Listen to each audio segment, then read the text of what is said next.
चार अलग अलग पोस्ट पे एक गवर्नमेंट ऑर्गेनाइजेशन के द्वारा एक नया वैकेंसी का नोटिफिकेशन जारी किया गया है।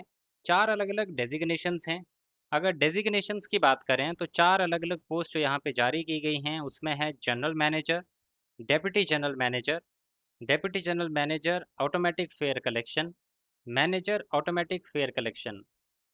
ये वैकेंसीज मेट्रो रेल लिमिटेड में जारी की गई हैं। आगे इसमें बताऊंगा आपको कौन सी इसमें मेट्रो रेल के द्वारा ये वैकेंसीज जारी की गई हैं। और एक और चीज़, सबसे इम्पोर्टेंट चीज़ जो होती है कि ये कॉन्ट्रैक्ट बेसिस पे है, ये परमानेंट वैकेंसीज हैं। तो इसमें मैं बताना चाहूँगा स्टार्टिंग में ही आपको कि ये परमानेंट जॉब वैकेंसीज हैं। इसमें रेगुलर वैकेंसीज के तहत आपको यहाँ पे रिक्रूट किया जाएगा। पक्की सरकारी नौकरी होगी इसमें आपकी और अच्छा खासा हाई पे स्केल रहेगा इसमें आपका। यानी कि स्टार्टिंग सैलरी 1 लाख से ऊपर की ही होने वाली है। एग्जैक्ट मैं आपको आगे इस वीडियो में बताऊंगा। आगे इस वीडियो में बात करेंगे कि क्या इसमें क्वालिफिकेशन है, कैसे आपको अप्लाई करना है, क्या इसमें सिलेक्शन प्रोसेस को फॉलो किया जाएगा। तो वीडियो में आगे बढ़ने से पहले अगर आप रोज़ाना इसी तरह की टेक्निकल जॉब अपडेट्स पाना चाहते हैं तो हमारे इस YouTube channel openings for engineers को आज ही सब्सक्राइब कर लें। और सब्सक्राइब करने के बाद जो बेल आइकन दिखेगा उसको सेलेक्ट करके ऑल नोटिफिकेशन ज़रूर सेलेक्ट कर लेना। इससे यह होगा कि आपको डेली जो हम 2 से 3 वीडियोज़ अपलोड करते हैं टेक्निकल जॉब के बारे में, जो या तो गवर्नमेंट ऑर्गेनाइजेशन में निकली होती हैं या फिर प्राइवेट ऑर्गेनाइजेशन में, तो टेक्निकल बैकग्राउंड जिनका है, टेक्निकल क्वालिफिकेशन जिनकी है, उनको ये चैनल ज़रूर फॉलो करना चाहिए। क्योंकि आपके मतलब की वैकेंसी हम रोज़ाना इस चैनल पे लेके आने वाले हैं। तो अभी के अभी सब्सक्राइब कर लें और टेलीग्राम पे जाके हमारे टेलीग्राम चैनल को भी ज्वाइन कर लें। वहाँ पर जो भी वैकेंसी आती है उसका नोटिफिकेशन पीडीएफ आपको मिलेगा और एप्लीकेशन फॉर्म का डायरेक्ट लिंक मिलेगा। अब बात करते हैं आगे इन वैकेंसीज की। तो ये जो सबसे पहली यहाँ पे पोस्ट है जनरल मैनेजर ऑपरेशंस, इसमें आपकी जो स्टार्टिंग सैलरी होने वाली है, जो स्टार्टिंग मंथली सैलरी होने वाली है, उसमें आपके 1,50,000 से लेके 1,60,000 के बीच में स्टार्टिंग मंथली सैलरी आपकी होने वाली है। ये पोस्ट है जनरल मैनेजर ऑपरेशंस। इसके लिए एज लिमिट है 55 ईयर्स और आपने बीई बीटेक या फिर कोई ग्रेजुएट है। ऐसा नहीं है कि बीई बीटेक ही हो वही अप्लाई कर पाएंगे। बीई बीटेक किया है या अदर कोई ग्रेजुएशन किया हुआ है तो आप इस पोस्ट के लिए अप्लाई कर सकते हैं। दूसरी पोस्ट है deputy general manager rolling stock. इसके लिए आपकी स्टार्टिंग सैलरी 1,10,000 रुपये से लेके 1,30,000 रुपये के बीच में होने वाली है। एज लिमिट है 40 साल की। इसके लिए आपने बीई बीटेक की डिग्री की होनी चाहिए। ब्रांचेस कौन कौन सी एलिजिबल रहेंगी, तो ब्रांचेस एलिजिबल हैं electrical engineering, electronics and communication engineering. इसके बाद नेक्स्ट जो वैकेंसी है वो है deputy general manager automatic fair collection. इसके लिए भी सेम पे स्केल रहेगा जो पिछली पोस्ट के लिए मैंने आपको बताया। 40 साल एज लिमिट रहेगी और बीई बीटेक की डिग्री आपने की होनी चाहिए। कौन कौन सी ब्रांच में, तो आपने इलेक्ट्रॉनिक्स एंड कम्युनिकेशन इंजीनियरिंग की हो, या फिर इलेक्ट्रॉनिक्स एंड इलेक्ट्रिकल इंजीनियरिंग की हो, या फिर इंफॉर्मेशन टेक्नोलॉजी या फिर कंप्यूटर साइंस इंजीनियरिंग की हो, या फिर इनके कॉम्बिनेशन में कोई ब्रांच ऐसी है जिसमें आपने अपना बीई बीटेक कर रखा है, तो भी आप अप्लाई कर सकते हैं। नेक्स्ट पोस्ट है आपकी manager automatic fair collection.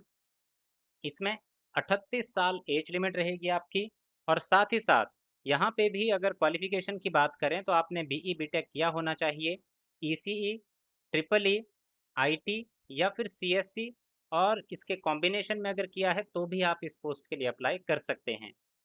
Basic पे के अलावा आपको डीए मिलेगा, एचआरए मिलेगा जो कि 30% ऑफ बेसिक पे होगा, कैफेटेरिया अलाउंस जो कि 31.5% ऑफ बेसिक पे रहेगा, और अदर जो बेनिफिट्स होते हैं वो भी आपको यहाँ पे किए जाएंगे।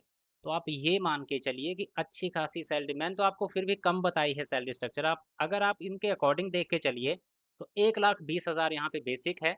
इसका आप 30% और लगा लीजिए, वो आपका एचआरए ऐड होगा। उसके अलावा 31.5% और इसमें ऐड कर लीजिए, वो आपका कैफेटेरिया अलाउंस होगा। इसके अलावा डीए और भी बाकी चीज़ें ऐड होके कहाँ आपकी सैलरी जाने वाली है ये आप इससे अंदाज़ा लगा सकते हैं। बात आगे करें इसमें कि कोई एक्सपीरियंस भी इसमें मांगा गया है या फिर नहीं मांगा गया है। तो अगर कोई गवर्नमेंट ऑर्गेनाइजेशन में काम कर रहा है वो इसके लिए अप्लाई करता है तो वो सीनियर एडमिनिस्ट्रेटिव ग्रेड में काम कर रहे होने चाहिए और वो रेलवेज या इक्विवेलेंट जो कोई ऑर्गेनाइजेशन है गवर्नमेंट ऑफ इंडिया के अंडर, या फिर ऐसे ऑफिसर होने चाहिए जो चीफ इंजीनियर के पद पे तैनात हो स्टेट गवर्नमेंट ऑर्गेनाइजेशंस में। अगर कोई एप्लीकेंट है मेट्रो या पीएसयू ऑर्गेनाइजेशन से तो उनके पास 20 साल का एग्जीक्यूटिव एक्सपीरियंस जो है वो होना चाहिए। और अगर आप प्राइवेट सेक्टर से हैं तो आपके पास भी 20 साल का पोस्ट क्वालिफिकेशन एग्जीक्यूटिव एक्सपीरियंस होना चाहिए। बाकी जानकारी आप जब ये नोटिफिकेशन हमारे टेलीग्राम चैनल से डाउनलोड करेंगे इसमें आप खुद से भी चेक कर सकते हैं। दूसरी यहाँ पे पोस्ट है deputy general manager rolling stock, जिसमें आपका सेम तरह का यहाँ पे मांगा गया है क्वालिफिकेशन क्राइटेरिया। डिफरेंस कहाँ है कि गवर्नमेंट ऑर्गेनाइजेशन से हैं तो 3 साल की सर्विस होनी चाहिए सीनियर टाइम स्केल में। मेट्रो पीएसयू से हैं तो 13 साल का एक्सपीरियंस, और प्राइवेट सेक्टर से हैं तो भी आपके पास 13 साल का एक्सपीरियंस होना चाहिए। नेक्स्ट है deputy general manager automatic fair collection. इस पोस्ट के लिए गवर्नमेंट ऑर्गेनाइजेशन से हैं तो 3 साल का सर्विस, बाकियों के लिए 13 साल का पोस्ट क्वालिफिकेशन एक्सपीरियंस होना चाहिए। मैनेजर ऑटोमेटिक फेयर कलेक्शन की ये जो पोस्ट है इसके लिए गवर्नमेंट ऑर्गेनाइजेशन से हैं तो आप सीनियर टाइम स्केल में होने चाहिए। अगर आप हैं तो आप अप्लाई कर सकते हैं, या फिर कोई ऐसे ऑफिसर होने चाहिए जो स्टेट गवर्नमेंट ऑर्गेनाइजेशन में असिस्टेंट एग्जीक्यूटिव इंजीनियर के पद पे तैनात हो और 7 साल का पोस्ट क्वालिफिकेशन एग्जीक्यूटिव एक्सपीरियंस आपके पास होना चाहिए। इसके बाद मेट्रो पीएसयू या प्राइवेट सेक्टर से हैं तो 7 साल का एक्सपीरियंस जो है वो आपके पास होना चाहिए। इसके बाद बात करें सिलेक्शन प्रोसेस की तो इसमें 2 स्टेज में आपकी सिलेक्शन प्रोसेस को कंप्लीट किया जाएगा। इसमें इंटरव्यू होगा, फिर आपका मेडिकल एग्जाम होगा, यानी कि एप्लीकेशन फॉर्म भरने के बाद आपको इंटरव्यू के लिए बुलाया जाएगा। जो इंटरव्यू में पास हो जाएंगे उनको मेडिकल एग्जाम के लिए बुलाया जाएगा और इसी के बेसिस पे आपकी फाइनल सिलेक्शन जो है वो होने वाली है। तो इसमें सीधा सीधा क्राइटेरिया है कि सिर्फ इंटरव्यू में आपको पास होना है और आपकी सिलेक्शन पक्की।